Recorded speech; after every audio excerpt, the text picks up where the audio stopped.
বাড়িতে আসছেন না। তারপর ওনার ভাই আমাকে কল দিচ্ছেন, বদরুল ভাই আসছেন না বাড়িতে।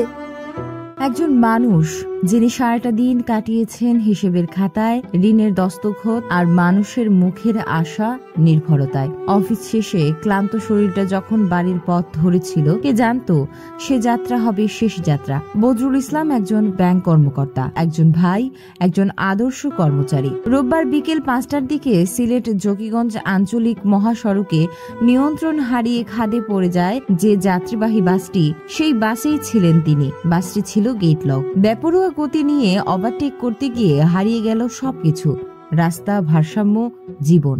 আহত যাত্রীদের উদ্ধার করা গেল, হাসপাতালে পাঠানো গেল, সংবাদ ছড়িয়ে পড়ল।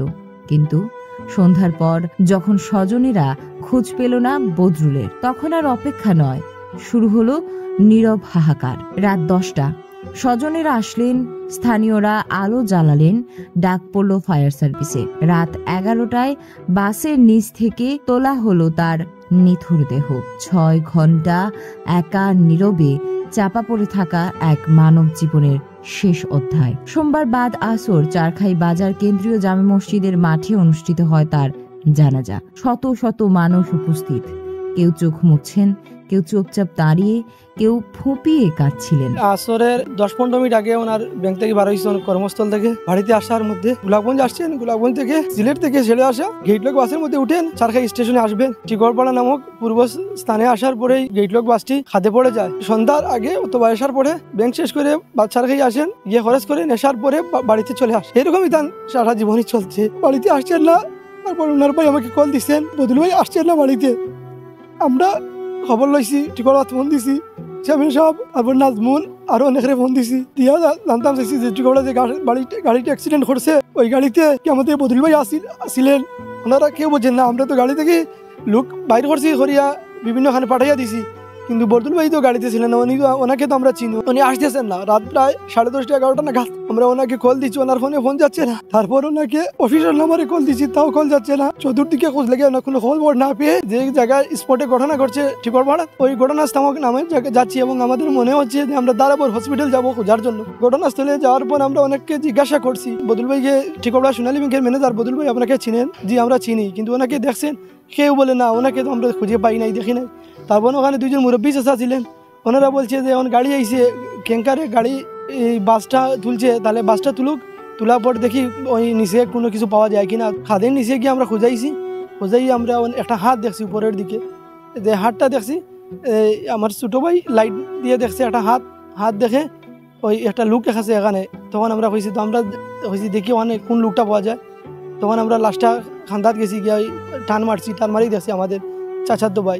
লাশটা খাদের পর থেকে নিচ থেকে তুলে আমরা মেইন রোডে তুলছি। বদরুল ইসলাম এখন আর কেবল একজন ব্যাংক ম্যানেজার নন, তিনি হয়ে উঠেছেন এই জাতির রক্তাক্ত সড়ক ব্যবস্থার আরেকটি নীরব চিহ্ন। দ্রুতগামী একটি বাস বেপরোয়া গতিতে চলিয়ে তাকে আজকে না ফেরার দেশে চলে যেতে হয়েছে। গাড়ি থাকবে, রোড থাকবে, কিন্তু এই যে বারবার এই দেশের যে অবস্থা, বারবার বেপরোয়া গতিতে যারা চালকরা গাড়ি চালান, আমি তাদের দৃষ্টি আকর্ষণ করছি। আজকে একজন জীবিত প্রাণ চালকের এই দ্রুত চালনের জন্য আজকে তিনি ইন্তেকাল করেছেন। আমি আশা করব যে আগামীতে এ ধরনের বেপরোয়া গতিতে আপনারা গাড়ি চালাবেন না।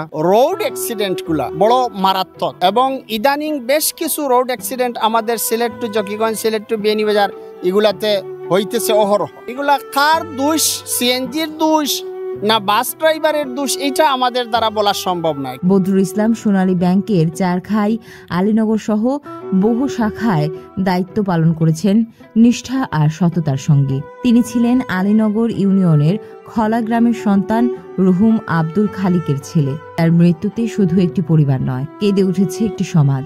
একজন বদরুলের মৃত্যু মানে একজন সহকর্মীর নীরব ড্যাক্স, একজন ভালো মানুষ কমে যাওয়া। তবু বাসগুলো দাপিয়ে বেড়ায় আর আমাদের চোখের সামনে হারিয়ে যায় এক একজন বদরুল। এই মৃত্যু শুধু বদরুল ইসলামের নয়, এটি এক জাতির ঘুমন্ত বিবেকের মৃত্যু। Jayarani Karjui, SRI TV. SRI TV, your voice, your media।